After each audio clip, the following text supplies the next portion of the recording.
Hello, welcome to Dungeon Dwellers Podcast. I'm your host, Justin. Today for Fantasy Month, we're reviewing the Ridley Scott fantasy movie, Legend, starring Tom Cruise as Jack, Mia Sara as Lily, Tim Curry as Darkness, David Bennett as Gump, Alice Playden as Blix, and you got, funny enough, you have Robert Picardo as Meg Mugglebones, who's like evil swamp witch in one scene in the movie. I had no idea that was him until I checked IMDb. And there's one of the fairies or elves in the movie, which are played by midgets or little people. Looks like the guy from Twin Peaks. It's not. It's actually an Indian actor named Kiran Shah as Blunder. So this movie, I first found out about it through Two Best Friends Play, which was a YouTube channel where these two guys would play video games. I mostly watched them for their like Resident Evil and like Silent Hill playthroughs, but their fighting game playthroughs were pretty good too. And they talked about this movie called Legend, which I have the Ultimate Edition, which comes with the theatrical cut and the director's cut. I'll be reviewing the director's cut. And they talked about how this movie's famous for because you have like Tim Curry as this really cool, sane character, and like Tom Cruise is playing like a Link kind of character. Which like, is there like references to Link in here in Legend of Zelda? I didn't notice any, but yeah, the story is basically the darkness, which is what what they call the same character. Which the practical effects of this movie is really good with not just with the sane character, but also with the goblins, the elves, and even the behind this like the background all looks great. Very has this like story fairy tale storybook kind of aesthetic, and like all the backgrounds, which was pretty good, honestly. And though if I had one problem, is there's too much glitter in the movie. At one point, like Tom Cruise's character, which is supposed to be like this homeless kid that lives in the woods, is like covered head to toe in like glitter when he goes into like this magic cave to retrieve like this gold armor, sword, and shield, which he loses the fucking magic sword and shield at the end of the movie. And it's like it wasn't clear. Like I guess he just put it down and just forgot it, which like you would do when you're shopping at the mall during Christmas time, where it's like super hectic. Yeah, so I thought that was weird, but like yeah, the movie is basically the Satan character wants to kill both unicorns, which is a male and female, or a stallion and mare, if you know your like horse terms. Because when they die, two things will happen. You get eternal winter and eternal night, and the unicorn's horn can be used as like a magic wand, right?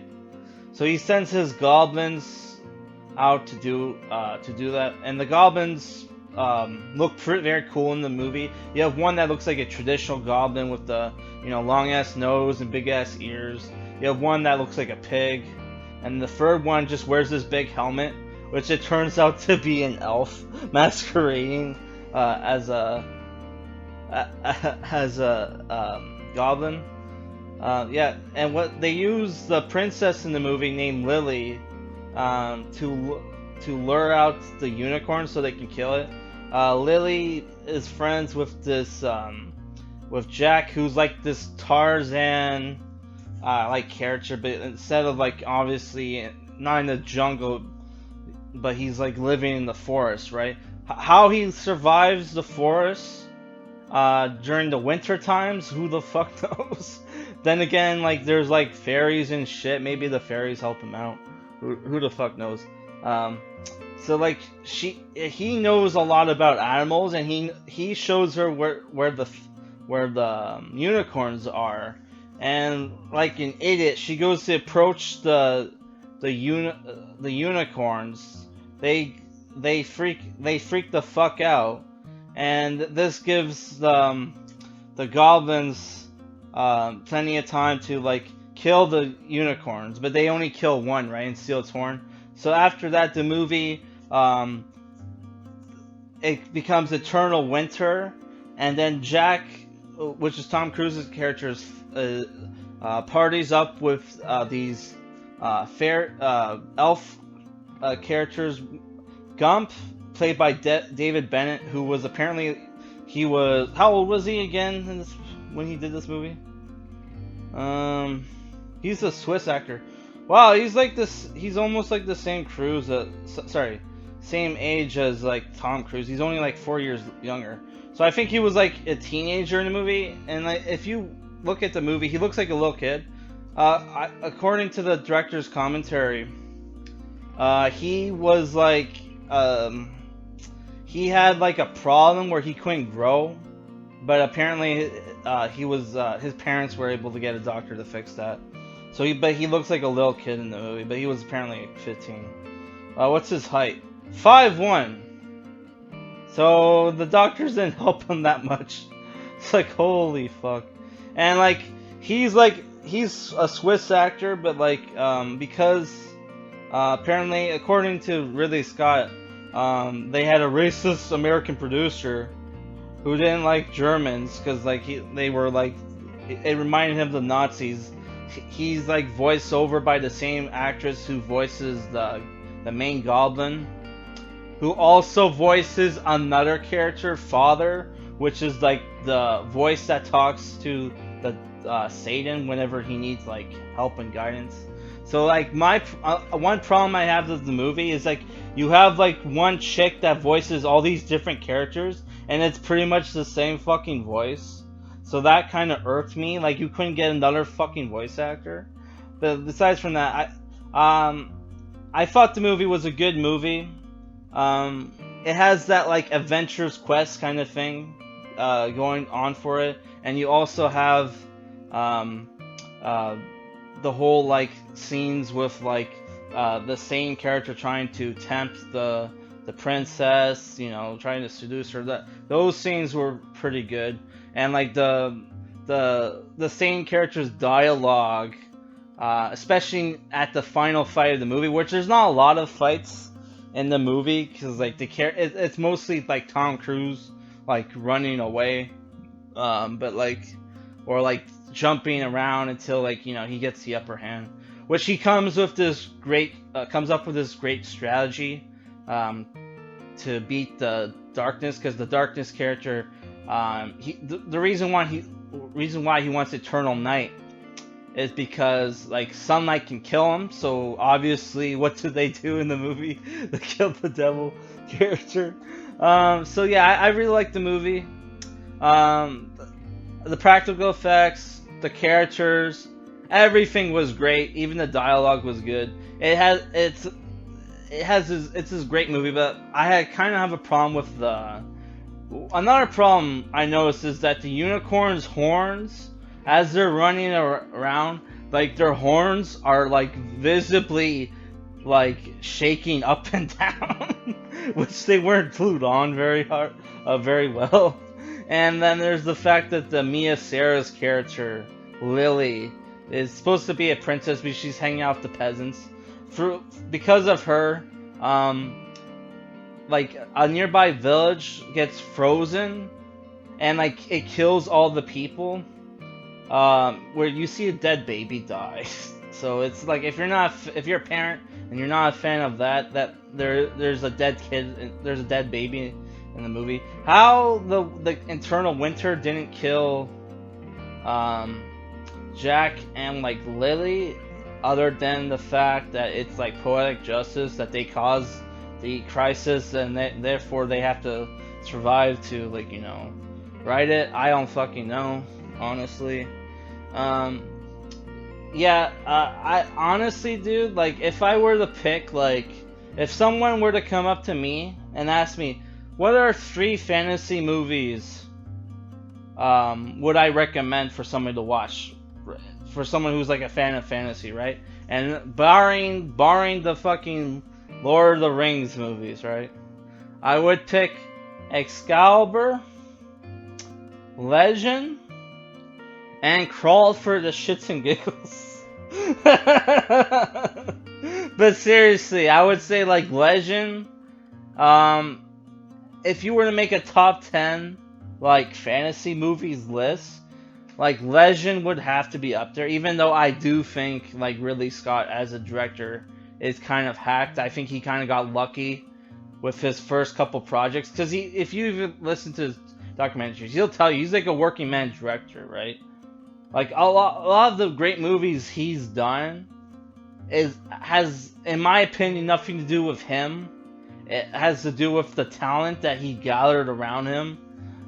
Because like, you know, like look at his like average fucking movies, right? Or like Body of Lies, you know, that Robin Hood movie, which sucked. There's like he has a lot of misses, but because he's put out some like movies that are considered like cultural like phenomenons, people treat him like this fucking great director. But honestly, to me, he's like he's a little better than average in my opinion. But like honestly, like he has directed some great movies. Like even like Black Hawk Down. Like Black Hawk Down is probably one of my favorite war movies. But I think I only like it as much because it reminds me when I first watched Black Hawk Down, I was into like Warhammer 40K.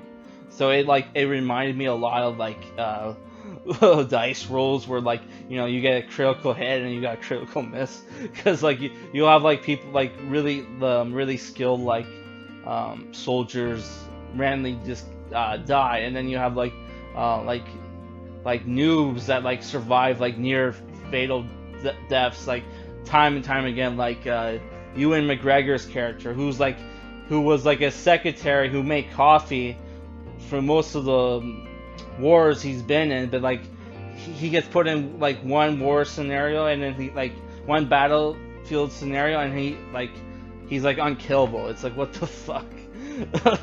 But yeah, I would say Legend is a great movie. Who wrote this movie? It was William Hortzberg. Who is this guy? He's an American novelist and screenwriter. Okay. What kind of shit has he done?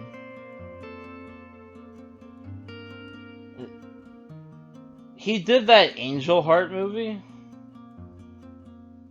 Oh my, you can tell by this guy's nose. I was thinking with the name, he's either like a Nord or a Jew. And I'm guessing by the nose and the fact he's from New York, he's a Jew. Which is nothing wrong with that. I'm just saying. He wrote like Falling Angel, which was made into Angel Heart. That's the Mickey Rourke De Niro movie, which I like it. It's all right. Nevermore. Gray Matters. That's a sci-fi book.